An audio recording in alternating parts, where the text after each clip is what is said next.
Hello there, my name is Brian Collins from Become a Writer Today, and in this short video essay I'm going to explain 10 painful truths I wish someone had told me about writing before I enrolled in journalism college and decided to become a writer. The worst mistake I ever made at the start of my writing career was deciding I had the chops to make it as a professional journalist. My next mistake was deciding I should only write what I love, and another, deciding it was okay to write just at the weekends and not during the week because I was busy. Here are 10 things I wish I knew when I decided to become a professional writer. Painful truth number 1, get used to spending time alone. When you're part of an editorial team in a newspaper, you're working alongside other writers. But more often than not, you'll get a brief from an editor or a client, and then you'll have to do the work by yourself. Unlike a lot of other jobs, we need time, quietness and space. There have been days when I tried to write beside colleagues who were talking to each other and I found myself typing out what they were saying. This is particularly true when you're working alongside other people who don't write. To get anything done, I've sometimes had to take my laptop and my notes and lock myself into a small room. This looks strange to other people, but it's less painful than not getting your work done on time or than not publishing anything at all. Painful truth number 2, there's more to your job than writing. Okay, so I've always loved to read, but when I was training to be a journalist, I preferred reading mostly fiction that I enjoyed. I didn't spend much time reading non-fiction outside of my comfort zone. Now that might be okay for somebody whose career doesn't involve moving around words and ideas on the blank page, but it's poison for an aspiring professional writer. Here's the simple truth. You must spend time reading outside of your comfort zone, reading the work of writers you admire, reading the work of writers you detest, copiously taking notes, and writing down any ideas you have. If you fail to feed your mind, then don't expect it to serve you quality ideas the next time you sit down in front of the blank page. Painful truth number 3. Feedback is tough to hear. This is a good one. I used to show my writing to friends and family, and they'd tell me things like, "It's great, Brian, you've got talent," or "Wow, you're really going somewhere, I think you should publish this." Unfortunately, their well-meaning feedback wasn't helpful. Here's why. The first time I sent a piece of writing to a professional editor, she emailed me back a Word document with dozens of annotations and almost all of my work rewritten or crossed out. "It's terrible, Brian," she wrote. "You've got a lot of work to do before I can even consider publishing this." I almost vomited on my keyboard. I thought I was going to be fired, that I didn't know how to do my job. This was the first time I'd faced the fire of true professional editorial feedback. I'm not going to lie to you. Even today, getting editorial feedback is difficult. It's also part of the job and key to you becoming a better writer.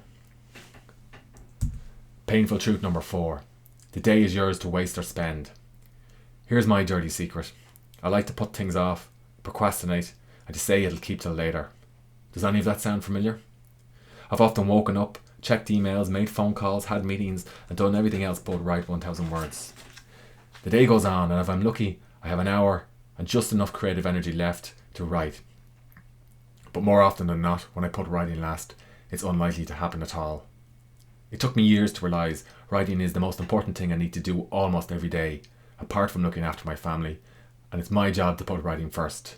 Before email, before social media, before the news, and even before breakfast. Painful truth number 5. Typos are hell. Fact, typos and bad grammar make you look unprofessional. Now here's the problem. The longer you work in a piece, the more likely you are to slip deeper into your work and become blind to these typos and mistakes. Publishing your work with a typo is like arriving at a party with your fly open. Sure, some people will look away, but somebody's going to notice, and when they do, you'll want to run out screaming. Painful truth number 6. Professional writers market themselves and their work. So in my early 20s, I used to argue that marketing and writing have almost nothing in common. Funny coincidental fact, I spent most of my early 20s struggling to find work as a professional writer. Was this because my peers are more talented? At the time I thought so. Now I know they were better at telling stories about their work and making those all-important connections with new editors, readers and clients. Today I know a little better. There's a time for being alone in the room and doing the work and putting the words on the page, and then there's a time for coming out, for showing your work, and for telling stories about what you've done. Painful truth number 7. You've got fierce competition. My first gig as a journalist paid just €100 a day. This is barely enough to cover the cost of childcare, petrol and lunch. So I complained about my poor wages to the editor.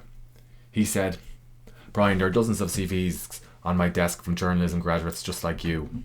The sad thing is, he was right. Or perhaps at least the sad thing for me was, he was right. Because unless you've got experience, connections or real talent, there are few writing jobs that pay well at first. And when you get one, the best way to earn more is to finish your work, to publish it, and then figure out how to get better, fast. Painful truth number 8. You've got to finish what you started. So one day my editor called me into the office and asked me to take a seat. You know it's never good when they ask you to take a seat. He said, "Where is it? I've been waiting hours for your story and you're about to blow your deadline. This isn't the first time that's happened." "It's nearly there," I said. "I'm just reworking the introduction. I want to make it a little better for you." "Brian," he sighed, putting down his pen, "if you can't finish your work on time, you're not doing your job. And if you're not doing your job, we'll have to let you go." Over the past few years, I've spent hours writing and rewriting openings and conclusions to articles, posts, and even book chapters.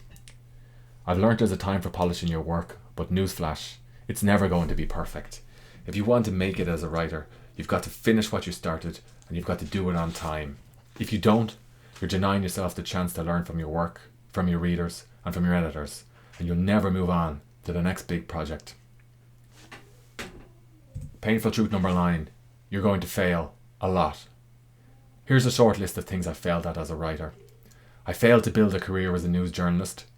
I failed to hold down a well-paying contract with a magazine.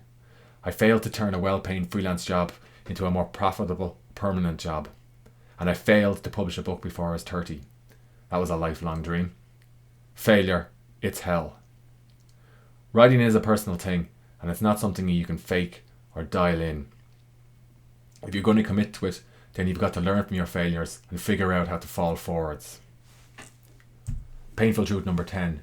You need to write every day, even if they're not paying you for it.